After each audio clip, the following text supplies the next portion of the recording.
देखिए अगला जो क्वेश्चन है क्वेश्चन नंबर 2, इसमें पूछा जा रहा है कि एक अच्छे शिक्षक में सबसे महत्वपूर्ण गुण क्या होना चाहिए। मान लीजिए कि आप एक शिक्षक हैं, तो आप क्या एक्सपेक्ट करते हैं कि आपके अंदर कौन से अच्छे गुण होने चाहिए। देखिए उसके संदर्भ में पहला ऑप्शन दिया गया है विषय का अच्छा ज्ञान होना चाहिए, बी ऑप्शन दिया गया है अच्छा संचार कौशल होना चाहिए, सी ऑप्शन दिया गया है छात्रों के कल्याण के प्रति चिंतित होना चाहिए, और डी ऑप्शन दिया गया है प्रभावी नेतृत्व के गुण होने चाहिए। तो आपको बताना है सही आंसर।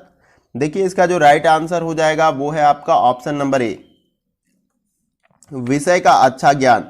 देखिए अगर आपको अपने विषय का अच्छा ज्ञान नहीं होगा तो आप बच्चों को संतुष्ट नहीं कर पाएंगे, अच्छे तरीके से नहीं पढ़ा पाएंगे। रही बात कौशल की, तो कौशल आप जो है प्रैक्टिस करके मेहनत करके उसको अर्जित कर सकते हैं, और लेकिन ज्ञान होना बहुत ही मैंडेटरी है। अगर आपको अपने विषय का ज्ञान नहीं है तो आप अच्छे से नहीं पढ़ा पाएंगे, बार बार आप क्लास में डिस्टर्ब हो जाएंगे, चाहे बच्चे कोई क्वेश्चन पूछ देंगे तो आपका क्लास डिस्टर्ब हो जाएगा। तो इसलिए अपने विषय का अच्छा ज्ञान होना बहुत ही जरूरी है एक अच्छे शिक्षक के सबसे महत्वपूर्ण गुण के अंतर्गत। तो पहला ऑप्शन क्या है, राइट। अगला क्वेश्चन देखते हैं। देखिए अगला क्वेश्चन है क्वेश्चन नंबर 3, इसमें पूछा जा रहा है कि एक संसाधन शिक्षक के शिक्षण में आने वाली सबसे महत्वपूर्ण चुनौती क्या होती है। तो यहाँ पर आपको बताना है कि एक संसाधन शिक्षक के शिक्षण में आने वाली सबसे महत्वपूर्ण चुनौती क्या है। उसके संदर्भ में यहाँ पर ऑप्शन दिया गया है विकलांग बच्चों की पहचान और उनका आकलन करना, बी ऑप्शन है सामान्य लोगों माता पिता और मित्र समूह का संवेदीकरण, और सी ऑप्शन है संसाधन कक्ष की स्थापना और सहायक उपकरणों की आपूर्ति, और डी ऑप्शन है शिक्षण के साथ पाठ्यक्रम की गतिविधियां। तो इन चारों विकल्पों में से सही आंसर क्या होगा आपको यह बताना है। देखिए इसका जो सही आंसर हो जाएगा वो है आपका ऑप्शन नंबर डी, शिक्षण के साथ पाठ्यक्रम की गतिविधियां। ये जो है आपका एक संसाधन शिक्षक के शिक्षण में आने वाली सबसे महत्वपूर्ण चुनौती होती है। आपको याद रखना है शिक्षण के साथ पाठ्यक्रम की गतिविधियां जो होती हैं। अगला क्वेश्चन देखते हैं। देखिए अगला क्वेश्चन है क्वेश्चन नंबर 4, इसमें पूछा जा रहा है कि राष्ट्रीय शैक्षिक अनुसंधान और प्रशिक्षण परिषद की स्थापना किस वर्ष हुई थी। आपको यह बताना है। देखिए यहाँ पे टाइप में मिस्टेक है, यहाँ पर एक हो जाएगा। ये पहले ऑप्शन में दिया गया 1961, बी ऑप्शन दिया गया 1962, और यहाँ पे सी ऑप्शन दिया गया 1966, और डी ऑप्शन दिया गया 1986। तो आपको बताना है कि राष्ट्रीय शैक्षिक अनुसंधान और प्रशिक्षण परिषद की स्थापना किस वर्ष हुई थी। तो इसका जो राइट आंसर हो जाएगा वो है आपका ऑप्शन नंबर ए, 1961 में जो है आपका राष्ट्रीय शैक्षिक अनुसंधान और प्रशिक्षण परिषद की स्थापना हुई थी। आपको याद रखना है। अगला क्वेश्चन देखते हैं। अगला क्वेश्चन है क्वेश्चन नंबर 5। देखिए इसमें पूछा जा रहा है कि अधिगम प्रक्रिया के निम्नलिखित चरणों में से कौन उपयुक्त क्रम में नहीं है। यहाँ पर बताना है आपको कि अधिगम प्रक्रिया जब होती है तो उसमें एक जो स्टेप फॉलो किया जाता है, तो उस स्टेप के अनुसार इसमें कौन सा ऐसा ऑप्शन है जो उपयुक्त क्रम में नहीं आता है। पहला जो है आपका अभिप्रेरणा, बी है आपका बाधा, और सी है अनुक्रिया, और डी है लक्ष्य। तो देखिए इस प्रश्न का जो हमारा सही आंसर हो जाएगा वो है आपका ऑप्शन नंबर डी, लक्ष्य। प्रश्न में क्या पूछा गया था कि अधिगम प्रक्रिया, जब अधिगम प्रक्रिया आप कर रहे हैं तो इन चारों विकल्पों में से कौन सा उपयुक्त क्रम में नहीं आता है। तो लक्ष्य जो है उपयुक्त क्रम में नहीं आता है, आपको याद रखना है। अगला क्वेश्चन देखते हैं। देखिए अगला क्वेश्चन है क्वेश्चन नंबर 6। इसमें पूछा जा रहा है कि बच्चे की सृजनात्मकता के लिए सबसे बड़ा बाधक कौन सा है। इन चारों में से बताना है। देखिए पहला ऑप्शन दिया गया है वयस्क व्यक्ति का आदर्शों पर तथा वयस्कों के मानकों के अनुपालन पर बल, बी ऑप्शन दिया गया आवश्यक प्रेरणा प्रदान करने में वयस्कों की असफलता, और सी ऑप्शन दिया गया पूर्णत्व प्राप्ति के लिए अपेक्षित प्रयास करने में बच्चों की अनिच्छा, और डी ऑप्शन दिया गया बच्चे का जल्द ही हतोत्साहित हो जाना तथा किसी पर ध्यान नहीं टिका पाना। इन चारों विकल्पों में से आपको बताना है कि बच्चे की सृजनात्मकता के लिए सबसे बड़ा बाधक क्या है।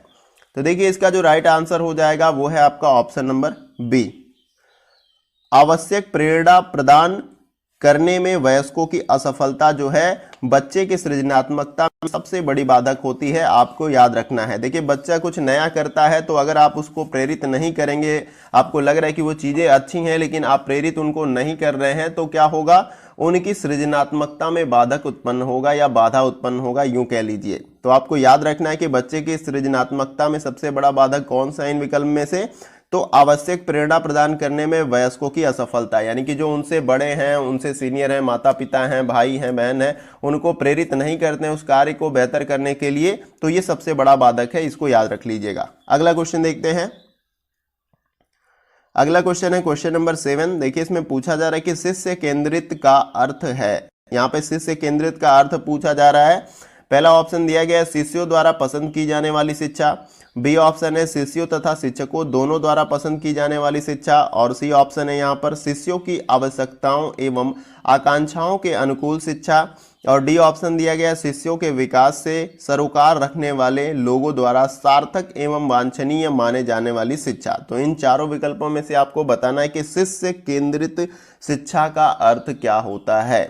देखिए इसका जो राइट आंसर हमारा हो जाएगा वो है आपका ऑप्शन नंबर सी, शिष्यों की आवश्यकताओं एवं आकांक्षाओं के अनुकूल शिक्षा को ही शिष्य केंद्रित शिक्षा बोलते हैं, चाहे आपको शिक्षार्थी केंद्रित शिक्षा भी इसको कह सकते हैं। जैसे शिक्षार्थी केंद्रित शिक्षा के अंतर्गत क्या होता है कि जो विद्यार्थी होते हैं, जो शिक्षार्थी होते हैं, उनकी आवश्यकताओं, उनकी ज़रूरतों और वो किस प्रकार से सीख रहे हैं उसी के अनुकूल उनको शिक्षा देना ही जो है शिष्य केंद्रित या शिक्षार्थी केंद्रित शिक्षा कहलाती है। और इसी प्रकार से जो है टीचर सेंटर मेथड में क्या होता है, शिक्षक केंद्र शिक्षा में शिक्षक केंद्र में होता है, यानी कि शिक्षक जैसे सिखाएगा बच्चों को उसी प्रकार से सीखना होगा, वो शिक्षक केंद्रित शिक्षा के अंतर्गत आता है। ये दोनों में से एक क्वेश्चन पूछ लिया जाता है आपके एग्जाम में, तो इसको आप जरूर याद रखिएगा। अगला क्वेश्चन देखते हैं। देखिए अगला क्वेश्चन हमारा मैचिंग वाला क्वेश्चन है। इस प्रकार के भी प्रश्न पूछे जाते हैं, ये प्रश्न लग रहे हैं भारी भरकम, लेकिन आपको इसको सॉल्व करना होता है। देखिए इसमें पूछा जा रहा है क्वेश्चन नंबर 8 में कि निम्नलिखित दो समुच्चयों का मिलान इस रूप में कीजिए कि वे वृद्धि एवं विकास के मनोविज्ञान की दृष्टि से सार्थक प्रतीत हों। देखिए दिए गया यहाँ पे दिया गया आगे कि दिए गए कूट में से समुचित उत्तर का चयन करना है। तो दो कॉलम है यहाँ पर, आप देख सकते हैं, मैं स्क्रॉल करके ऊपर कर देता हूँ ताकि आपको सारा ऑप्शन दिखाई दे।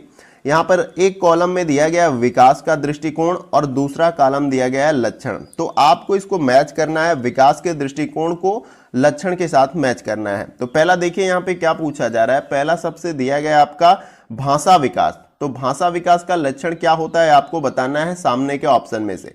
तो इसका जो राइट है हो जाएगा हमारा तीसरे के साथ, ठीक है, तीसरे के साथ यहाँ पे मैच करेगा। भाषा विकास साथियों के साथ वार्तालाप कर लेता है, यानी कि अगर कोई बच्चा है वो अपने दोस्तों और किसी और लड़के के साथ अच्छे तरीके से बातचीत कर ले रहा है, तो इसका मतलब उसके भाषा का विकास हो रहा है, आप इसको याद रखिएगा। अब बी यहाँ पर मैच करेगा आपका किसके साथ, चौथे के साथ यहाँ पर मैच करेगा ये, ठीक है। संज्ञानात्मक विकास का मतलब बालक प्रश्न पूछने लगता है, संज्ञान यानी किसी चीजों को, तथ्यों को, बातों को संज्ञान में लेने लगता है और प्रश्न पूछता है, तो आप मान सकते हैं कि उसका संज्ञानात्मक विकास हो रहा है। अगला यहाँ पे जो सी वाला मैच करेगा वो मैच करेगा आपका पांचवे के साथ, यहाँ पे इसके साथ मैच करेगा निर्णय लेने का बच्चा का अपने संगी कौशल के साथ। तो ये जो है बालक के शर्माने लग जाता है, इसके साथ मैच करेगा। निर्णय लेने का जो बच्चा का अपने संगी कौशल के साथ, ये जो ऑप्शन दिया गया है हमारा विकास के दृष्टिकोण का, वो जो है पांचवे के साथ मैच करेगा, बालक शर्माने लग जाता है। इस स्थिति में यह इसके लक्षण है। अगला जो हमारा इसमें है डी वाला, वो मैच करेगा किसके साथ, वो पहले के साथ मैच करेगा। शारीरिक विकास का मतलब बालक चल सकता है, शारीरिक विकास का मतलब बालक चल सकता है, इसका मतलब उसका शारीरिक विकास हो रहा है। तो इस प्रकार से जो है आप इसको मैच कर सकते हैं। और कोई डाउट लगे तो जरूर पूछिएगा कमेंट बॉक्स में, क्योंकि कोई ज़रूरी नहीं है कि मैं कोशिश तो करता हूं कि बहुत ही अच्छे तरीके से आपको क्लियर करूं, लेकिन उसके बाद भी अगर डाउट होता है तो कमेंट बॉक्स में जरूर पूछिएगा। देखिए इसके बाद से नीचे कूट दिया जा रहा है और जिस प्रकार से आप मैच किए हुए हैं उसी प्रकार से कूट को आप सही आंसर कर सकते हैं। तो जिस प्रकार से हमने मैच किया उसके अकॉर्डिंग हमारा ऑप्शन नंबर बी क्या हो जाएगा, राइट आंसर। तो इसी प्रकार से प्रश्न आपके एग्जाम या परीक्षा में पूछे जाएंगे और आपको सॉल्व करना है। अगला क्वेश्चन देखते हैं। देखिए अगला क्वेश्चन है क्वेश्चन नंबर 9। इसमें पूछा जा रहा है कि मूल पाठ्यचर्या किस पर बल नहीं देती है। तो आपको बताना है इन चारों विकल्पों में से कि मूल पाठ्यचर्या किस पर बल नहीं देती है। पहला जो ऑप्शन है प्रजातांत्रिक प्रक्रियाओं पर, बी ऑप्शन है समस्या समाधान पर, और सी ऑप्शन है विषय वस्तु का सुपरिभाषित पिंड पर, और डी ऑप्शन है विभिन्न विषय वस्तु का एकाकीकरण पर। तो इन चारों विकल्पों में से जो हमारा सही आंसर होगा वो है आपका ऑप्शन नंबर बी, समस्या समाधान पर। मूल पाठ्यचर्या किस पर बल नहीं देती है, समस्या समाधान पर बल नहीं देती। आपको याद रखना है इस आंसर को। अगला क्वेश्चन देखते हैं। देखिए अगला क्वेश्चन है क्वेश्चन नंबर 10। इसमें पूछा जा रहा है कि क्रियात्मक पाठ्यचर्या के अभिकल्प में रुचि रखने वाले पाठ्यचर्या निर्माता को किसकी समझ की आवश्यकता होती है। देखिए पाठ्यचर्या का मतलब कि जो आप पढ़ते हैं क्लास में, एक ड्यूरेशन में, एक टाइम पीरियड में आपका एक सिलेबस बनाया जाता है कि क्या कुछ पढ़ना है। तो यहाँ पर पाठ्यचर्या से इंडिकेशन उसको किया जा रहा है। तो आप इससे कंफ्यूज ना होइएगा, क्योंकि बहुत ही शुद्ध हिंदी आपसे एग्जाम में पुट करके पूछे जाएंगे। अगर आप हिंदी के विद्यार्थी हैं तो इन डिफिकल्ट वर्डों को आपको याद करना होगा और इसका मतलब भी समझना होगा, तभी आप आंसर कर पाएंगे। अगर नहीं कर पाते हैं तो आपको क्या करना होगा कि अपनी लैंग्वेज को आप चेंज कर सकते हैं हिंदी से इंग्लिश में, अगर इंग्लिश को आप अच्छे तरीके से समझ सकते हैं तो इंग्लिश में थोड़ा सा आसान आपको हो जाएगा, क्योंकि ये डिफिकल्ट वर्ड उसमें ज्यादा नहीं होते हैं। देखिए यहां पर पहला जो ऑप्शन दिया गया इस प्रश्न का वो आपका शिक्षा दर्शन, बी ऑप्शन दिया गया मनोवैज्ञानिक सिद्धांत, और सी ऑप्शन है शिक्षकीय प्रक्रियाएं, और डी ऑप्शन है उपरोक्त में से सभी। देखिए इस प्रश्न का जो हमारा राइट आंसर हो जाएगा वो है आपका ऑप्शन नंबर डी, उपरोक्त में से सभी। प्रश्न में पूछा यही गया था कि क्रियात्मक पाठ्यचर्या के अविकल्प में रुचि रखने वाले पाठ्यचर्या निर्माता को किसकी समझ की आवश्यकता होती है। शिक्षा दर्शन की भी उसको समझ होनी चाहिए। और बी ऑप्शन है मनोवैज्ञानिक सिद्धांत का मतलब होता है कि किस प्रकार से वो अपने पाठ्यचर्या को बनाए या निर्मित करे या उसको पूरा डिजाइन करे कि बच्चों को अच्छे तरीके से समझ में आ जाए। सी ऑप्शन यहाँ पे दिया गया शिक्षकीय प्रक्रिया। तो ये तीनों का होना बहुत ही आवश्यक है, इसलिए ऑप्शन डी हमारा क्या हो जाएगा, राइट आंसर। इस प्रश्न का ऑप्शन डी हमारा राइट आंसर हो जाएगा। अगला क्वेश्चन देखते हैं। देखिए अगला क्वेश्चन है क्वेश्चन नंबर 11। इसमें पूछा जा रहा है कि मूल पाठ्यचर्या में क्या होता है। इन चारों विकल्पों में से आपको बताना है। देखिए पहला ऑप्शन है ऐसी विषय वस्तु जिसे बच्चे स्कूल में अनिवार्यतः सीखें, बी ऑप्शन है विद्यालय अधिकारियों द्वारा नियत विषय, और सी ऑप्शन है विद्यालय के कार्यक्रम में सकल अनुभव, और डी ऑप्शन यहां पर दिया गया है अध्यापकों द्वारा तैयार की गई इकाइयों एवं पाठ्य योजना। तो आपको बताना है कि मूल पाठ्यचर्या में क्या होता है। देखिए इस प्रश्न का जो हमारा राइट आंसर हो जाएगा वो है आपका ऑप्शन नंबर ए, ऐसी विषय वस्तु जिसे बच्चे स्कूल में अनिवार्यतः सीखें। यानी पाठ्यचर्या जो आपका सिलेबस होता है उसमें क्या होता है, ऐसी विषय वस्तु जिसे बच्चे स्कूल में अनिवार्य रूप से सीखें। पाठ्यचर्या में हम कुछ तथ्यों को या टॉपिक डिसाइड करते हैं उस विषय से संबंधित, और उसको हम क्या करते हैं, बच्चों को पढ़ाते हैं ताकि बच्चे उसको सीख सकें। तो यहाँ पर ऑप्शन ए हमारा क्या हो जाएगा, राइट आंसर। अगला क्वेश्चन देखते हैं। देखिए अगला क्वेश्चन है क्वेश्चन नंबर 12। इसमें पूछा जा रहा है कि अध्यापक शिक्षा के पाठ्यक्रम की क्रियान्विति की जिम्मेदारी प्रत्यक्ष रूप से किसकी होती है। यहाँ पर इन चारों विकल्पों में से बताना है। पहला जो ऑप्शन दिया गया है एनसीईआरटी की, बी ऑप्शन दिया गया यूजीसी की, और सी ऑप्शन दिया गया एनसीटीआई की, और डी ऑप्शन दिया गया अध्यापक शिक्षा के संस्थाओं की। तो इन चारों में से आपको बताना है कि अध्यापक शिक्षा के पाठ्यक्रम की क्रियान्विति की जिम्मेदारी प्रत्यक्ष रूप से किसकी होती है। तो इस प्रश्न का जो हमारा राइट आंसर हो जाएगा वो है आपका ऑप्शन नंबर सी, एनसीटीआई की जिम्मेदारी ये होती है अध्यापक शिक्षा के पाठ्यक्रम की क्रियान्विति। इसको याद रखना है आपको, बहुत ही महत्वपूर्ण है। इसके साथ ही साथ आपको एक प्रश्न मैं देता हूं कि एनसीटीआई का फुल फॉर्म क्या होता है। इसका जवाब जो है आपको कमेंट बॉक्स में मुझे बताना है। आइए अगले क्वेश्चन को देखते हैं। अगला क्वेश्चन हमारा है क्वेश्चन नंबर 13। इसमें पूछा जा रहा है कि निम्नलिखित में से किस स्थिति में सूक्ष्म शिक्षण सबसे अधिक प्रभावी होता है। सूक्ष्म शिक्षण को माइक्रो टीचिंग भी कहा जाता है, जो आपके बीएड में करने को मिलता है। पहला ऑप्शन दिया गया यहाँ पर शिक्षण अभ्यास की तैयारी के दौरान, बी ऑप्शन है शिक्षण अभ्यास के दौरान, और सी ऑप्शन है शिक्षण अभ्यास के बाद, और डी ऑप्शन है सदैव। तो आपको बताना है कि इन चारों विकल्पों में से किस स्थिति में सूक्ष्म शिक्षण सबसे अधिक प्रभावी होता है।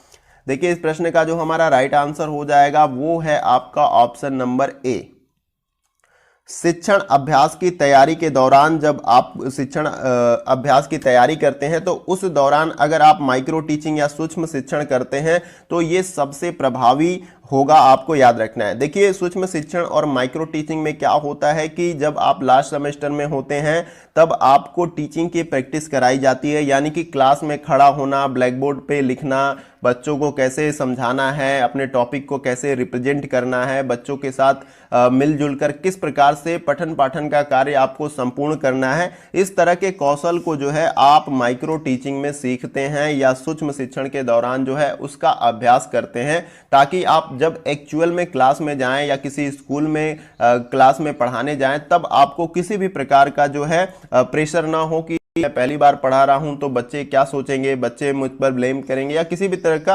आपको कंफ्यूजन नहीं होगा। तो प्रैक्टिस जब आप करके जाएंगे तो क्लास में जब आप पढ़ाएंगे तो बहुत बेहतर तरीके से आप टीचिंग कर पाएंगे। तो इसलिए जो है माइक्रो टीचिंग या सूक्ष्म शिक्षण कराया जाता है, आपको याद रखना है। अगला क्वेश्चन देखते हैं। देखिए थोड़ा सा मैंने समय ले लिया लेकिन मैंने उसे क्लियर करने का प्रयास किया। अगला क्वेश्चन है क्वेश्चन नंबर 14। इसमें पूछा जा रहा है निम्नलिखित में से किस कक्षा या कक्षाओं के विद्यार्थियों के लिए सूक्ष्म शिक्षण सबसे अधिक उपयोगी होता है। देखिए यहाँ पे इन चारों विकल्पों में से आपको सही आंसर बताना है। पहला जो ऑप्शन है केवल प्राथमिक कक्षाओं में, बी ऑप्शन है केवल जूनियर कक्षाओं में, और सी ऑप्शन है केवल 10+2 यानी 10 और 12 की कक्षाओं में, और डी ऑप्शन दिया गया प्राथमिक और उच्च दोनों कक्षाओं के लिए। तो आपको बताना है कि किन कक्षाओं के लिए सूक्ष्म शिक्षण सबसे अधिक उपयोगी होता है। तो इसका जो राइट आंसर हो जाएगा वो है आपका ऑप्शन नंबर डी। प्राथमिक और उच्च दोनों कक्षाओं के लिए जो है सूक्ष्म शिक्षण बहुत ही उपयोगी होता है, आपको याद रखना है। तो आप इन दोनों कक्षाओं में भी आप माइक्रो टीचिंग कर सकते हैं। अगला क्वेश्चन देखते हैं। अगला क्वेश्चन है क्वेश्चन नंबर 15। इसमें पूछा जा रहा है कि निम्नलिखित में से विश्वविद्यालय ने 1961 में सूक्ष्म शिक्षण की अवधारणा को प्रतिपादित किया था। इन चारों विकल्पों में से बताना है। पहला जो है ऑप्शन दिया गया यहाँ पे स्टैनफोर्ड विश्वविद्यालय, बी ऑप्शन दिया गया है ऑक्सफोर्ड विश्वविद्यालय, और सी ऑप्शन दिया गया है दिल्ली विश्वविद्यालय, और डी ऑप्शन दिया गया है जवाहरलाल नेहरू विश्वविद्यालय। तो इन चारों विकल्पों में से आपको बताना है कि किस विश्वविद्यालय ने 1961 में माइक्रो टीचिंग या सूक्ष्म शिक्षण की अवधारणा को प्रतिपादित किया था। तो इसका जो राइट आंसर हो जाएगा वो है आपका ऑप्शन नंबर ए। स्टैनफोर्ड विश्वविद्यालय ने जो है 1961 में सूक्ष्म शिक्षण की अवधारणा को प्रतिपादित किया था। अगला क्वेश्चन देखते हैं। देखिए अगला क्वेश्चन नंबर 16। इसमें पूछा जा रहा है कि निम्नलिखित में से अनुदेशात्मक प्रक्रिया किस शिक्षण प्रतिमान घटक है, यानी किसका जो है ये प्रतिमान घटक है, आपको बताना है। प्रतिमान का मतलब मॉडल होता है, प्रारूप भी कह सकते हैं। पहला जो ऑप्शन है यहाँ पे छात्र केंद्रित शिक्षण प्रतिमान, बी ऑप्शन है मूलभूत शिक्षण प्रतिमान, और सी ऑप्शन है आगमनात्मक प्रतिमान, और डी ऑप्शन है उपरोक्त में से सभी। तो देखिए इस प्रश्न का जो हमारा राइट आंसर हो जाएगा वो है आपका ऑप्शन नंबर बी, मूलभूत शिक्षण प्रतिमान। प्रश्न में क्या पूछा गया था कि इन चारों विकल्पों में से अनुदेशात्मक प्रक्रिया किस शिक्षण प्रतिमान के घटक के अंतर्गत आता है। तो मूलभूत शिक्षण प्रतिमान के घटक के अंतर्गत ये आता है, आपको याद रखना है। अगला क्वेश्चन देखते हैं। अगला क्वेश्चन हमारा है क्वेश्चन नंबर 17। देखिए इसमें पूछा जा रहा है कि जॉन डेवी ने शिक्षा के क्षेत्र में किस बात पर अधिक बल दिया है। इन चारों विकल्पों में से बताना है। पहला जो ऑप्शन है क्रियामूलक ज्ञान पर, बी ऑप्शन है सत्तावादी शिक्षण विधियों पर, और सी ऑप्शन है दोहराव शिक्षण पर, और डी ऑप्शन है उपरोक्त में से कोई नहीं। तो इन चारों विकल्पों में से जो हमारा सही आंसर हो जाएगा वो है आपका ऑप्शन नंबर ए, क्रियामूलक ज्ञान पर। तो जॉन डेवी ने शिक्षा के क्षेत्र में क्रियामूलक ज्ञान पर जो है सबसे अधिक बल दिया है, आपको याद रखना है इसको। अगला क्वेश्चन देखते हैं। देखिए अगला क्वेश्चन है क्वेश्चन नंबर 18। इसमें पूछा जा रहा है कि निम्नलिखित में से किस विधि से परिसंवाद या विचार गोष्ठी को संबंध करके देखा जा सकता है। इन चारों में से बताना है। पहला जो ऑप्शन है आविष्कार विधि से, बी ऑप्शन है परिचर्चा विधि से, और सी ऑप्शन है व्याख्यान विधि से, और डी ऑप्शन है प्रदर्शन विधि से। तो इस प्रश्न का जो हमारा राइट आंसर हो जाएगा वो है आपका ऑप्शन नंबर बी, परिचर्चा विधि से। देखिए परिचर्चा विधि से ही परिसंवाद और विचार गोष्ठी को संबंध करके देखा जाता है। परिचर्चा का मतलब होता है यहाँ पर किसी विषय या तथ्य पे चर्चा होती है विद्वानों के अंतर्गत और किसी निष्कर्ष पे पहुंचने का प्रयास किया जाता है। तो ये जो है परिसंवाद और विचार गोष्ठी के साथ संबंध रखता है। कौन सा? परिचर्चा विधि, आपको याद रखना है। अगला क्वेश्चन देखते हैं। अगला क्वेश्चन है क्वेश्चन नंबर 19। इसमें पूछा जा रहा है कि शिक्षण में छात्रों से प्रश्न करने का कौशल सबसे अधिक उपयोगी क्यों माना जाता है। इन चारों में से बताना है। पहला जो ऑप्शन है शिक्षण में छात्रों की सक्रिय भागीदारी को सुनिश्चित करने के लिए, और बी ऑप्शन है छात्रों द्वारा तथ्यों को याद रखने के लिए, और सी ऑप्शन है छात्रों को अनुशासित बनाने के लिए, और डी ऑप्शन है छात्रों को परीक्षा के लिए तैयार करने के लिए। तो इन चारों विकल्पों में से आपको बताना है कि शिक्षण में छात्रों से प्रश्न करने का कौशल सबसे अधिक उपयोगी क्यों माना जाता है। तो इस प्रश्न का जो हमारा राइट आंसर हो जाएगा वो है आपका ऑप्शन नंबर ए। शिक्षण में छात्रों की सक्रिय भागीदारी को सुनिश्चित करने के लिए जो है बच्चों से प्रश्न पूछा जाता है। जैसे कि आप क्लास में पढ़ा रहे हो मान लीजिए, और लेक्चर आप ले रहे हैं, तो आप उस तथ्यों से संबंधित जिन तथ्यों के बारे में आपने अभी बताया है तो प्रश्न करते हैं, तो इस तरीके से जो है दो तरफा शिक्षण होता है, यानी कि आप पूछ रहे हैं बच्चों से तो बच्चे भी जवाब दे रहे हैं, तो यानी कि ये क्लास आपका क्या होगा, एक्टिव होगा। अगर आप बस पढ़ाए जा रहे हो, लेक्चर दिए जा रहे हो, तो बच्चे बोर हो जाएंगे और वो क्लास क्या होगा, इफेक्टिव नहीं होगा, वो क्लास क्या होगा, प्रभावी नहीं होगा। तो आपको बच्चों से प्रश्न पूछना चाहिए जो चीज आप पढ़ा रहे हैं, ताकि जो है आपका कक्षा या क्लास जो कहें वो सक्रिय रहे, जिसमें विद्यार्थियों की भी भागीदारी होनी बहुत जरूरी है। तो आई होप कि आपको ये क्लियर हो गया होगा। अगला क्वेश्चन देखते हैं। देखिए अगला क्वेश्चन है क्वेश्चन नंबर 20। इसमें पूछा जा रहा है कि निम्नलिखित में से कौन सा कथन सूक्ष्म शिक्षण के बारे में सत्य नहीं है, आपको बताना है। पहला जो ऑप्शन है यह एक शिक्षण विधि है, बी ऑप्शन है यह शिक्षण कौशल का अंतर्भाग है, और सी ऑप्शन है हर कौशल के लिए अलग से अभ्यास चाहिए, और डी ऑप्शन दिया गया प्रश्न करना सूक्ष्म शिक्षण का एक घटक है। तो इन चारों विकल्पों में से आपको बताना है कि कौन सा कथन सूक्ष्म शिक्षण के बारे में सत्य नहीं है। तो देखिए इस प्रश्न का जो हमारा राइट आंसर हो जाएगा वो है आपका ऑप्शन नंबर ए, यह एक शिक्षण विधि है। तो यह एक शिक्षण विधि नहीं है, आपको याद रखना है। सूक्ष्म शिक्षण क्या होता है, शिक्षण विधि नहीं होता है। इसके अंतर्गत हम क्या करते हैं, प्रैक्टिस करते हैं किस चीज की, टीचिंग की, जिससे कि हम क्लास में अच्छे तरीके से पढ़ा सके। हम शिक्षण के कुछ गुण को सीखते हैं, यहाँ पर बोर्ड पे खड़ा होना, बच्चों से तथ्यों के बारे में डिस्क्राइब करना, अच्छे तरीके से पढ़ाना, तो सूक्ष्म शिक्षण के अंतर्गत इसको किया जाता है। लेकिन यह एक शिक्षण विधि नहीं है, आपको याद रखना है। बाकी तीनों ऑप्शन आपके सही हो जाएंगे सूक्ष्म शिक्षण के अंतर्गत। जो देखिए बी ऑप्शन में बताया गया कि यह शिक्षण कौशल का एक अंतर्भाग है और हर कौशल के लिए अलग अलग अभ्यास चाहिए, और यहाँ पे डी ऑप्शन है प्रश्न करना सूक्ष्म शिक्षण का एक घटक है। तो ये तीनों आपका जो है राइट हो जाएगा, लेकिन यह एक शिक्षण विधि है, ये गलत है और गलत को ही हमें फाइंड करना था। अगला क्वेश्चन देखते हैं। देखिए अगला क्वेश्चन है क्वेश्चन नंबर 21। इसमें पूछा जा रहा है कि निम्नलिखित में से आर्मस्ट्रांग किस विधि के मुख्य प्रतिपादक थे, आपको बताना है इन चारों में से।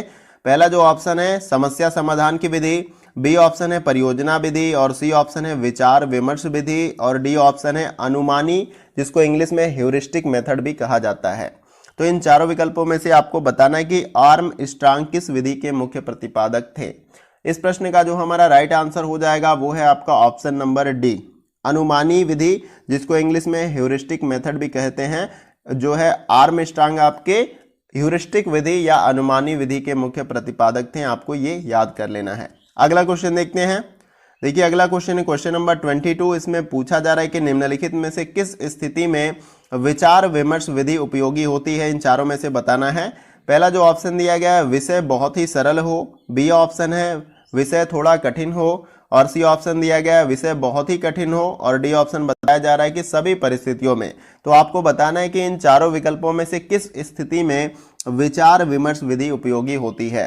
तो इस प्रश्न का जो हमारा राइट आंसर हो जाएगा वो है आपका ऑप्शन नंबर डी, सभी परिस्थितियों में, यानी कि विषय बहुत ही सरल हो उस समय भी आप विचार विमर्श कर सकते हैं। बी ऑप्शन दिया गया है विषय थोड़ा कठिन हो तभी भी आप विचार विमर्श कर सकते हैं, और सी ऑप्शन है विषय बहुत ही कठिन हो उस स्थिति में भी आप विचार विमर्श कर सकते हैं। देखिए विचार विमर्श का मतलब है कि आप सही डिसीजन ले सके, उसके लिए आप विचार विमर्श करते हैं। तो ये तीनों स्थिति में जो है विचार विमर्श विधि उपयोगी हो सकती है, इसलिए ऑप्शन डी हमारा राइट आंसर है। अगला क्वेश्चन देखते हैं। अगला क्वेश्चन हमारा है क्वेश्चन नंबर 23। देखिए इसमें पूछा जा रहा है कि शिक्षण में क्यों शैक्षिक प्रौद्योगिकी बहुत उपयोगी है। आपको इन चारों विकल्पों में से इस प्रश्न का सही आंसर बताना है।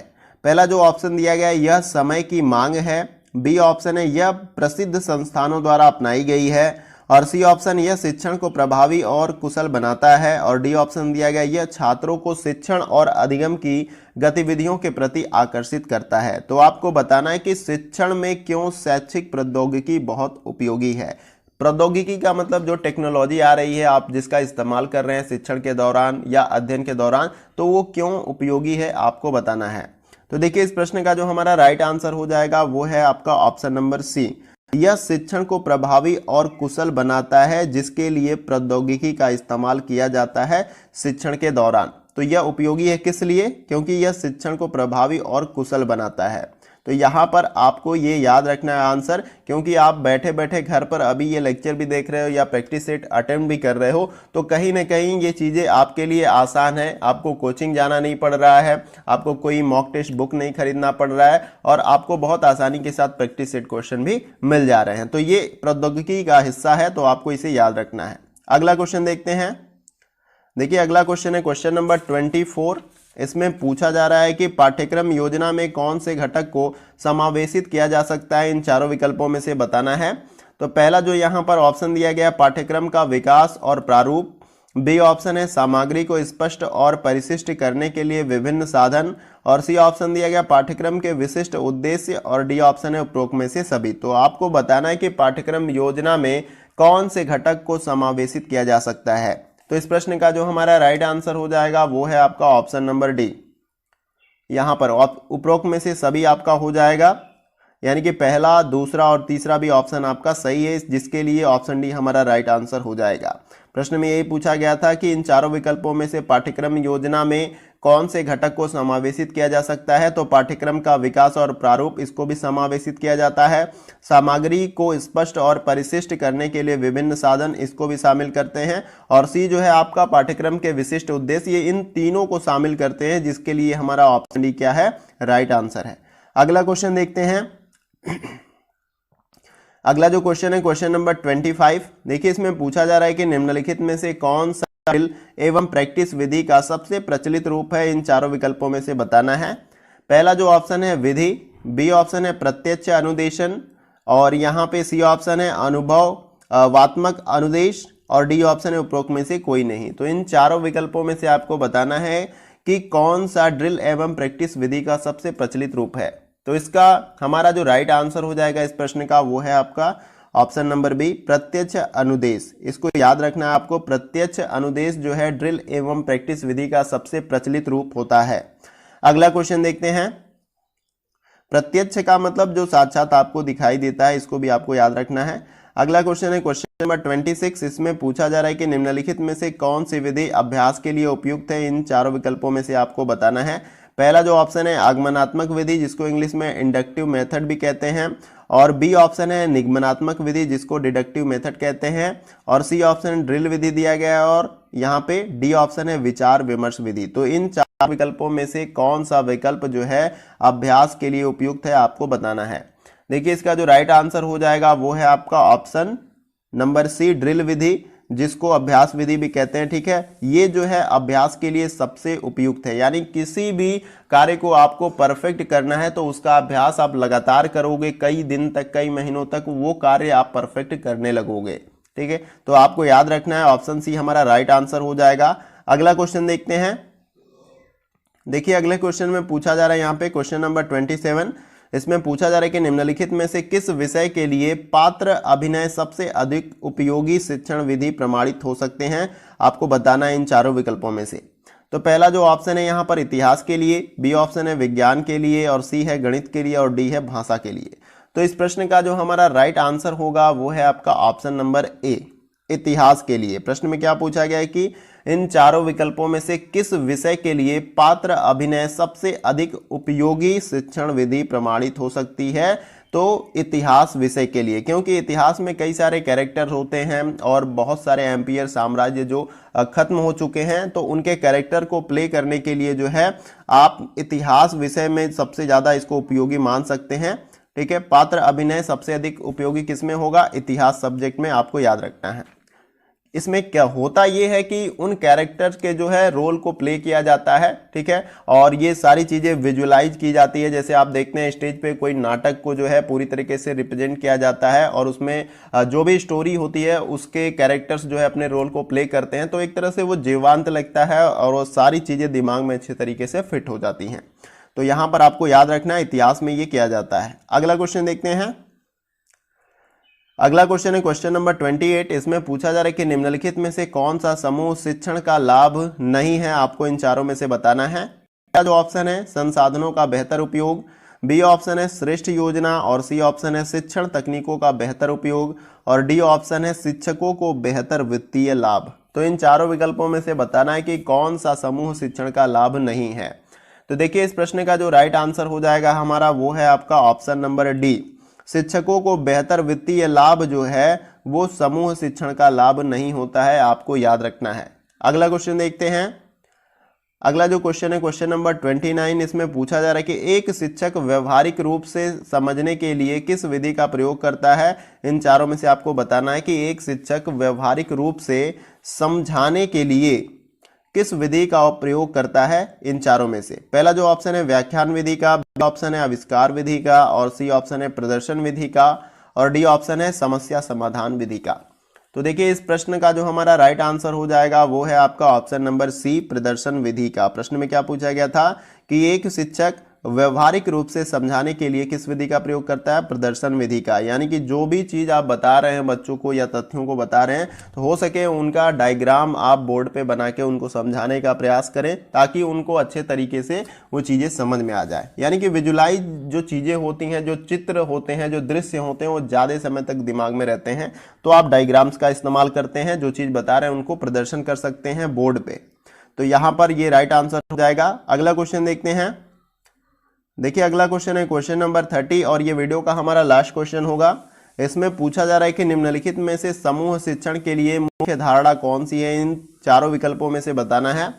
पहला जो ऑप्शन है यहाँ पर शिक्षक अकेले कार्य करते हुए ऊब जाता है, बी ऑप्शन है कोई भी एक शिक्षक स्वयं में सक्षम नहीं हो सकता है और सी ऑप्शन दिया गया है श्रेष्ठतम शिक्षक छात्रों द्वारा साझे किए जा सकते हैं और डी ऑप्शन यहाँ पर दिया गया कि एक अकेला शिक्षक कक्षा नियंत्रित नहीं कर सकता है।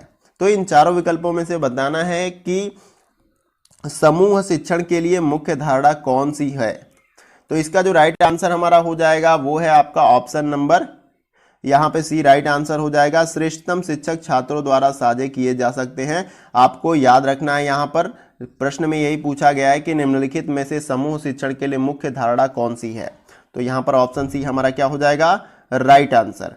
तो फ्रेंड्स ये हमारा वीडियो का लास्ट क्वेश्चन था। आई होप कि सभी क्वेश्चन आपको बहुत ही पसंद आए होंगे और किसी प्रश्नों को लेकर अगर आपको डाउट होता है तो आप कमेंट बॉक्स में जरूर पूछिएगा, क्योंकि इतना सारा कुछ टाइप करके फिर उसको रिप्रेजेंट करना थोड़ा सा एरर हो सकता है कहीं पे, लेकिन प्रयास यही रहता है कि एरर या गलतियां ना के बराबर हो या कम से कम हो। लेकिन उसके बावजूद भी अगर कोई त्रुटि या गलती दिखती है आपको वीडियो में या क्वेश्चन में तो कमेंट बॉक्स में जरूर बताइएगा। उससे मुझे कोई भी डिस्टरबेंस नहीं होगी, उससे मैं और भी बेहतरी होऊंगा।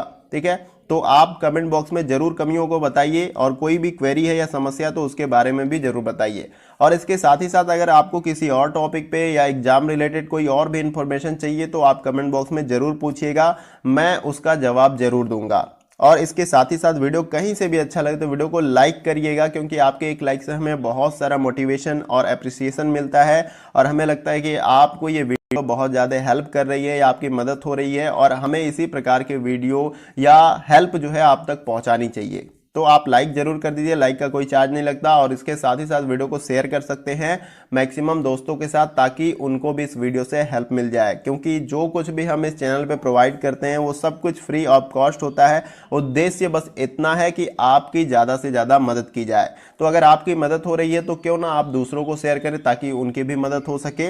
और इसके साथ साथ चैनल पे अगर आप नए हैं तो चैनल को सब्सक्राइब जरूर करिएगा और उसके बगल में जो बेल आइकन का बटन होता है इस प्रकार से उसको आप प्रेस